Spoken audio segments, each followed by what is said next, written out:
हृदय सम्राट मेरे इष्ट देव, मेरे प्राणधार, मेरे रोम रोम में निवास करने वाले मेरे सतगुरुदेव, मेरे इष्ट देव की प्यारी प्यारी आत्मा, आप सबको इस आत्मा का नमन है। इस आत्मा का नमन को भी स्वीकार करना चाहिए। ऐसा नहीं समझना कि भाई जी ने बोल दिया, स्वीकार आपको करना है। देखिए, आज एक तो छुट्टी का दिवस है, संडे का, जिसमें सबको मौका मिल जाता है अपने लिए कुछ करने का। नहीं तो होता क्या है, हम लोग अपने मन की जो व्यवस्था है बाहर ले जा, समझ नहीं पाते। हमारा जो मन है, पहले हमें ये पता होना चाहिए मन कहते किसको। मन संकल्पों विकल्पों के पुंज को मन कहा जाता है, जिसमें तरह तरह के संकल्प पैदा होते हैं। संकल्पों से ही जीव सुख की अनुभूति को प्राप्त करता है और संकल्पों से ही दुख की अनुभूति को उसको एहसास होता है। और हमारे मन की जो तीव्रता है इतनी तेज है, जैसे कि रेलगाड़ी को ब्रेक लगाई जा सकती है। कोई भी सामने देखा कि कोई जीव आ रहा है, एक्सीडेंट ना हो जाए, उसको ब्रेक लगा ली जाती है। कार जाती हो, गाड़ी हमारी जाती हो, दूर से दिखाई दे दे कि कोई रास्ते में से गुजर रहा है, पास कर रहा है सड़क को, तो हम वहीं से ही ब्रेक लगाना शुरू कर देते हैं। मैं भी कई बार भाई जी को बोल देती हूँ कि नजदीक जाकर ब्रेक मत लगाया करो, दूर से ही लगानी शुरू कर दिया करो ब्रेक। अगली गाड़ी के पास पहुंचते पहुंचते पहले ही ब्रेक लग जानी चाहिए। साइकिल को भी ब्रेक लग जाती है, उसको भी लगा लेते हैं।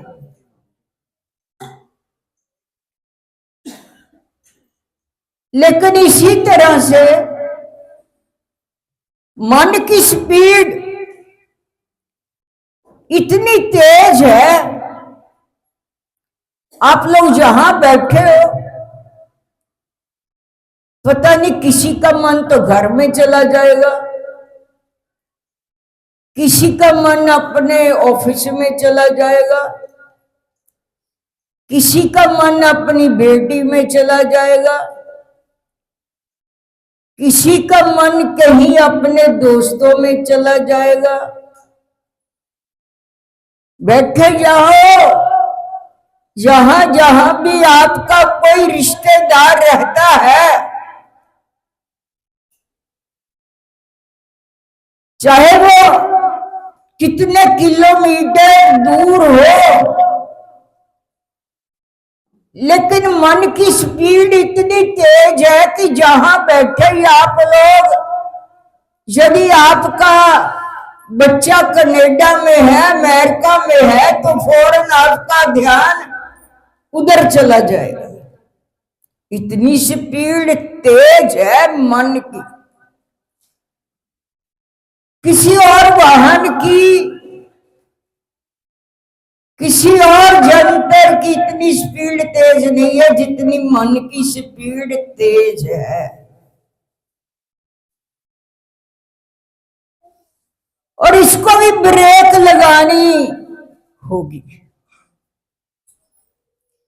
इसको ब्रेक कहां से ब्रेक लगाने का तरीका सीखा जाता है? तो गुरु शक्ति जीवन में होती है जो ब्रेक लगाने का तरीका बताता है कि अपने मन को ऐसे ऐसे ब्रेक लगा लो। वो केवल गुरु मंत्र है। हम लोग क्या करते हैं? सारा जीवन रजोगुण में, या तो रजोगुणी विचार आएंगे, राजसी विचार आएंगे, या तमोगुणी विचार आएंगे। विचारों में ही खेलते रहते हैं, ख्यालों में ही खेलते रहते हैं। मेरे बचपन की एक बात है, मेरे को याद आ रही है।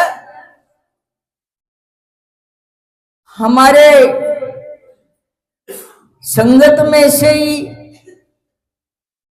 कोई ऐसे बुजुर्ग थे जो ख्यालों में डूबे रहते थे, ख्याली पुलाव बनाते थे, ख्याल विचार में ही इतने डूब जाते थे, ना रजोगुण का पता चलता था कि राजसी विचार आ रहे हैं या तामसी विचार आ रहे हैं। जब तामसी विचार आते हैं जीव प्रमादी हो जाता है।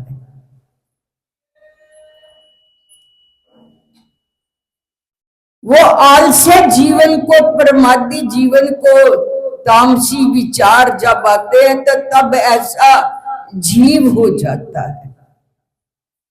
जब जीव के भीतर राजसी विचार पैदा होते हैं, मेरे पास इतना होना चाहिए, इतना होना चाहिए, तो वो शख्स कहने लगा, भाई जी आपको पता है मैंने क्या किया? ये कपड़ा मिल जो है ना, वो मेरी है। मैंने कहा बहुत अच्छी बात है नहीं थी, लेकिन संकल्प से अपनी मांग रहा है। कितनी फैक्ट्रियों का नाम ले लिया मेरे सामने, वो भी मेरी है, वो भी मेरी है, वो भी मेरी है। इस तरह से तो हम लोग, जो हिंदुस्तान मेरा है, ये तो हिंदुस्तान, सभी हम हिंदुस्तानी है, कोई दूसरे तो है नहीं है। जब हिंदुस्तान देश में रहते हैं तो देश की हर प्रॉपर्टी जो है वो हमारी है। मैं इस बात को सही मान गई। मैंने कहा बात तो भाई ठीक है, जो भी गुरु महाराज जी की संपत्ति है वो सबका उस पर अधिकार है। देश की संपत्ति है तो सबका अधिकार है, लेकिन मन पर जो कंट्रोल कर लेता है, ब्रेक लगा लेता है, नहीं तो रजोगुनी तमोगुनी में ही हमारा मन जो होता है बिखर जाता है, बिखर जाता है। ना दिन को चैन है, ना रात को चैन है। लेकिन चाहता चैन है, चाहता शांति है, अशांत नहीं होना चाहता। कोई विचार ऐसा भीतर पैदा हो जाए, तकलीफ होती है कि मैं इस विचार से कैसे निकल सकूं।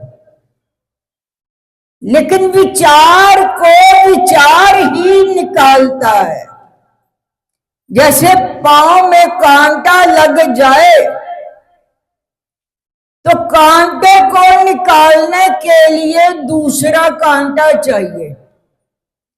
कांटे को निकालने के लिए कांटे से ही उस पहले लगे हुए कांटे को निकाला जा सकता है।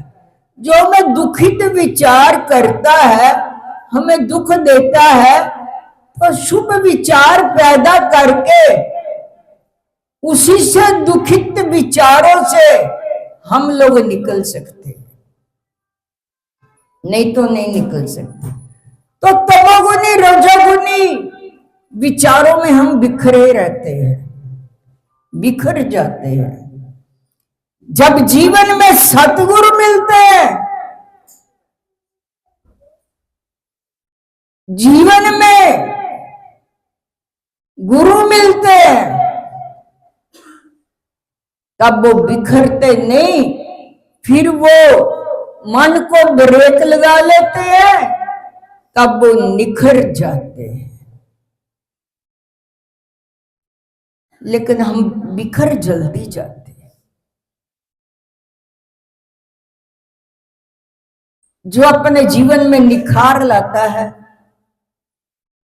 जिसके जीवन में निखार है, जिसको विचारों की समझ आ जाती है, समझ लीजिए उस पर गुरु महाराज जी की कृपा है। नहीं तो जीव शांति को नहीं पा सकता। ऐसे एक बार भगवान विष्णु जी और रुक्मिणी जी, लक्ष्मी जी, जितने भी है तो वो एक ही रूप है। जब लक्ष्मी जी और विष्णु जी बैठे हुए थे, लक्ष्मी ने देखा कि आज सुबह से आप बैठे हुए हो, इतने लोग आए हैं, जो भी कुछ कोई मांगता है आप देते चले जा रहे हो, देते चले जा रहे हो। लेकिन मेरी समझ में नहीं आता कि आपने पांव को जोर से दबाकर क्यों रखा हुआ है। जितना खजाना बांटते चले जा रहे हो, कुछ आपके पांव के नीचे है जो जोर से अपने पांव को आपने दबाकर रखा हुआ। आपके पांव के नीचे क्या है?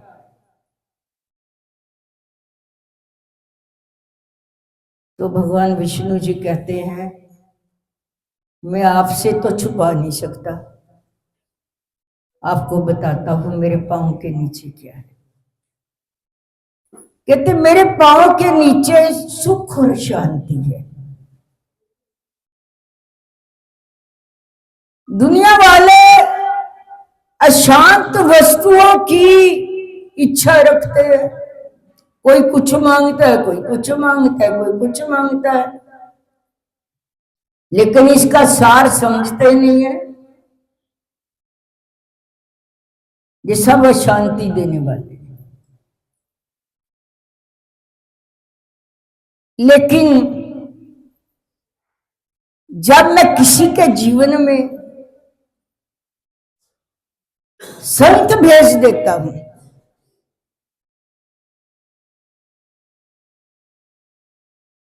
तो वो बताता है, अरे तेरे को क्या चाहिए वो मांगो। मांगने का तरीका भी तो आना चाहिए ना। तो जब संत जीवन में आते हैं तो एक भीतर आनंद की अनुभूति होती है, सुख की अनुभूति होती है, शांति की अनुभूति होती है। कल मेरे पास एक शख्स आए जिनकी तबीयत ठीक नहीं थी चल रही, तो उन्होंने अभिलाषा रखी कि आज मैंने भाई जी के पास जाना है दर्शन करने के लिए। तो आए तो उन्होंने मेरे को बताया कि भाई जी मेरे को भी आज 24-25 साल हो गए। मैंने बोला ना 23 तारीख को हमारा जे आश्रम का मुहूर्त है। तो वो कहने लगे जब आप आए थे तो अगली रामनवमी को हमने आपसे गुरु मंत्र ले लिया था, लेकिन आज मेरे को पता चलता है गुरु मंत्र में ताकत क्या है, गुरु मंत्र में कितनी शांति है। उसके साथ जुड़ने के लिए हमारे पास टाइम नहीं, टाइम भी मिल जाता है लेकिन मन की रफ्तार इतनी तेज होती है, वो तेज होने की वजह से हम उसके साथ भी जुड़ नहीं पाते। बैठे तो अभ्यास पर होते हैं, ध्यान कहीं का कहीं लगा होता है। तो सीधी बात करनी चाहिए। हम भी आपस में जब बैठते हैं तो भाई जी बोल देते हैं मेरे को आपकी बात समझ में नहीं आई। मैंने कहा आपका ध्यान कहीं और होगा। यदि मेरी बात आपको समझ में नहीं आई इसका मतलब आपका ध्यान कहीं और होगा। इसी तरह से सिमरन में बैठकर ध्यान कहीं और लगा हो तो वहां पर सिमरन क्या होगा? सिमरन तो कोई और ही चल रहा है। इसलिए जिसके भी जीवन में संत हो, गुरु हो, उसकी कृपा इनायत बरसती हो तो उस कृपा को ले लेना चाहिए, इनायत को ले लेना चाहिए। बरसात होती हो, बर्तन उल्टा रखा हुआ हो, उसमें बरसात का जल नहीं आ सकता, वो फिसलता चला जाएगा, फिसलता चला जाएगा।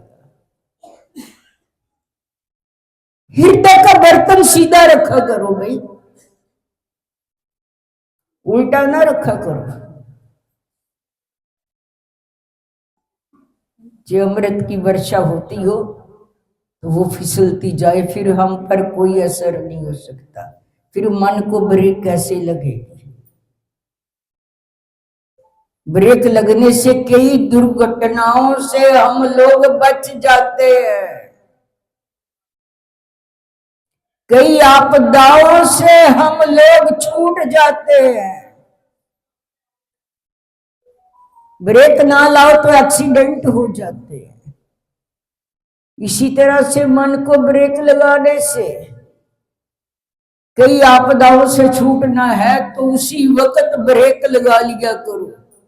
जब भी कई बार परिवार में कोई बात होती है तो वो बिगड़नी शुरू हो जाती है, तो उसको ब्रेक लगा लेना चाहिए। नहीं, कई आपदाओं से आप लोग छूट जाओगे। और ब्रेक लगाकर सीधा गुरु मंत्र में, जप में अपने आप को लगा लेना चाहिए, जो आपका जप जो है वो सिद्ध हो जाए और मन का जो रुख है वो बदल जाए और सीधी मंजिल पर चलते चलते आप अपनी मंजिल को तय कर लें। बोल साचे दरबार की जय। तो मगर का महीना सबको सुख शांति का चढ़े। बाकी आप सबको पता है